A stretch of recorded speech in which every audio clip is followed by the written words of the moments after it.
Welcome to NYC Now, your source for local news in and around New York City from WNYC. Happy Saturday. I'm Janae Pierre.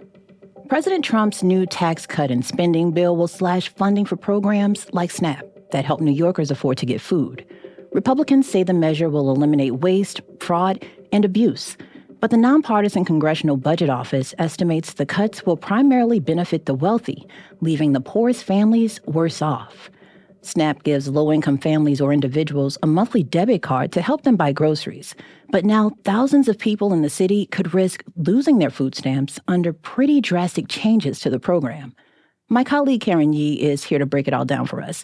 And Karen, before we get to the cuts, why don't you tell us who uses SNAP in New York? It's a lot of people. So it's 1.8 million people. And to think about it another way, it's 1 in 5 New Yorkers. Or if you're on the subway, someone on your subway train is going to be on SNAP. So older adults, people with disabilities, youth who are aging out of foster care, homeless people, families with kids, also young people starting off in their careers. And all of these people just don't make enough money to buy the food that they need to get them through the month.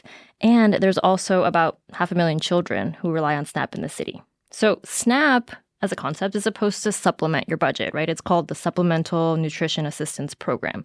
And on average, it gives people about $6 a day. And that's really not enough because we know how much food costs in the city. I can barely get a coffee for $6. Right. And this is what people are using to get by in a day. So Peter Gonzalez, he's 59 years old. He told me that he uses this SNAP sort of as he kind of cobbles together lots of different sources to just get food through the month. I learned how to stretch it. Yes. I buy the meats and stuff with the SNAP, and then I work out with the pantries all month just to get the ends. And that's really the way a lot of New Yorkers eat with SNAP. I mean, they use their EBT cards for some things, like more expensive things, maybe meat or chicken. Then they rely on food pantries to get fresh produce or vegetables or sometimes canned goods. And then they rely on discount stores. Aldi is a popular one and a favorite one because with the increase in food prices now and inflation, their EBT card just doesn't go as far as it used to. Yeah. You said that a lot of these New Yorkers depend on food pantries. Can you expound on that a bit? Right. So I think this was something that, you think about SNAP and then you think about food pantries, but there's actually a huge overlap among people. So SNAP just isn't enough. And so what you're seeing is people in line in the food pantry either don't have SNAP because they don't qualify for it, or they do have SNAP, but they need just a little bit more to get them to the end of the month. Because many families that I spoke to, they say they go with their EBT card to the supermarket and after 1 or 2 visits, there's no more, right? So they need something to get them through to the end. Yeah. So what's going to happen now that Trump signed this sweeping tax measure into law? The way advocates have described it to me, it's almost like it's being attacked on all fronts all at once, right? And what that means is it can get a little bit wonky and confusing because there's a lot of layers to these cuts. Mm-hmm. But you can kind of think about it in 2 general buckets, right? The first bucket is cutting down who can actually get the benefit. And the other bucket makes states foot the bill for more of the program, which until now has been completely paid for by the federal government. So this is the first time that the federal government is saying, nope, it's on states to pay some of the actual benefit for people. And the state says it's going to push some of those costs down to the city, right? So now everyone is paying more for these benefits. And that money, it's got to come from somewhere, right? Yeah. And so there's going to be really difficult conversations around budget time. Where do we get this money to fund these other programs that we also think are important? Let's focus on that first bucket really quickly. Who's going to be most affected? I mean, the short answer is everybody, right? So SNAP has always had work requirements, but if you're able-bodied and you can work, you've had to work for your benefits. But it's different in New York. Because New York has such a high unemployment rate, we've actually had an exemption. So if you are a New York City SNAP recipient, you've been eligible for this waiver that says, you don't have to meet these rules.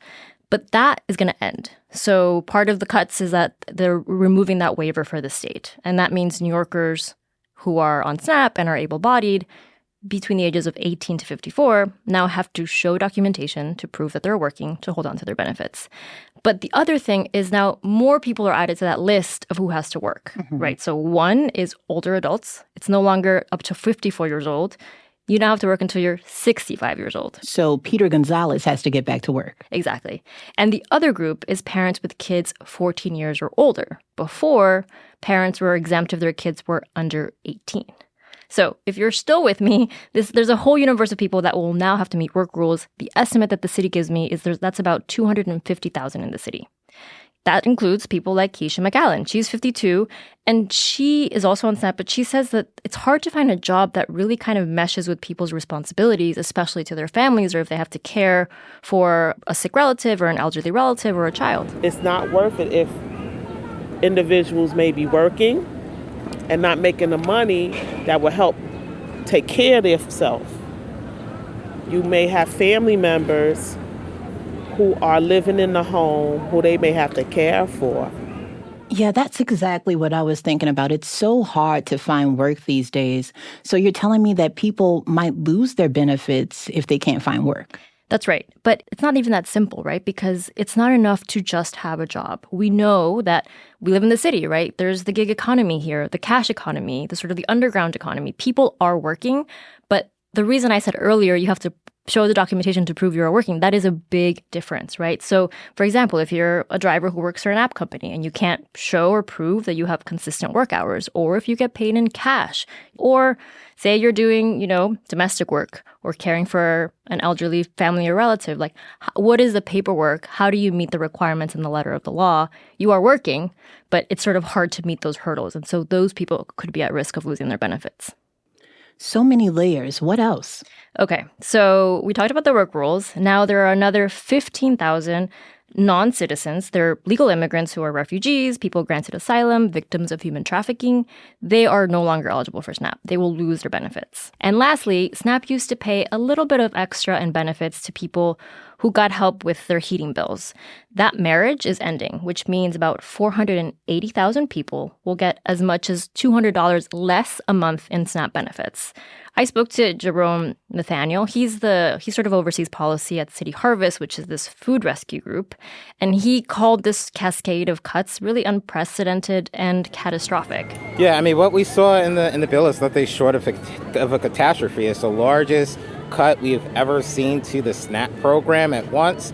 And it's really at a scale that food banks aren't designed to really fill. So you can kind of see how it's happening for multiple groups of people all at once, right? And so you see people that are going to get kicked off, people who will need to meet stricter rules to stay on, and people who are just going to get less money in their pockets every month. Yeah. So what's going to happen once, all of these changes go into effect? I mean, the real worry here is that more people are going to go hungry. There's going to be people who are more food insecure. And we know that there's an affordability crisis in the city, right? That's all the mayoral candidates are talking about now. People are struggling to pay their rent. People are struggling to pay childcare. People are struggling to pay their internet, their phone bill, right? And this is one more thing that they were sort of counting on to sort of patch them through the end of the month that may no longer be there. So Nancy Perez, she's 50 years old. She says the level of need she sees right now in her neighbors is pretty dire.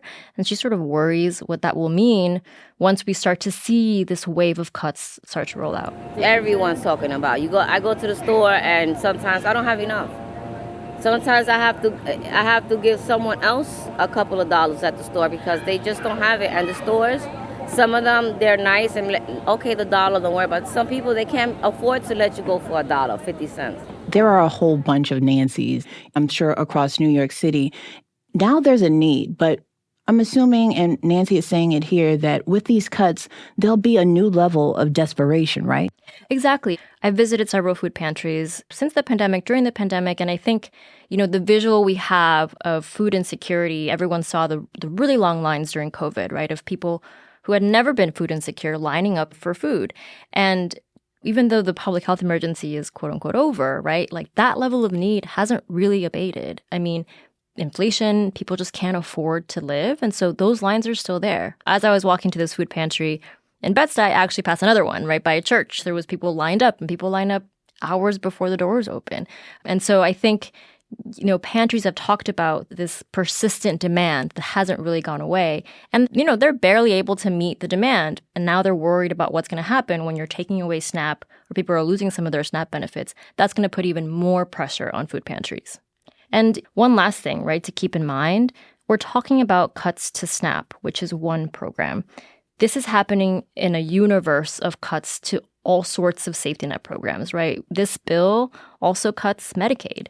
We've seen other federal cuts to programs that help people pay for housing or sort of pay off their rental arrears so that they don't become homeless. They're also cutting education programs that help people eat healthier so they have healthier habits and can sort of be healthier individuals, right? So this safety net that was really holding so many families together is no longer going to do that for people. That's WNYC's Karen Yee. Karen, thanks so much for joining us. Thanks, Janae. And thank you for listening to NYC Now from WNYC. I'm Janae Pierre. Enjoy the rest of your weekend. We'll be back on Monday.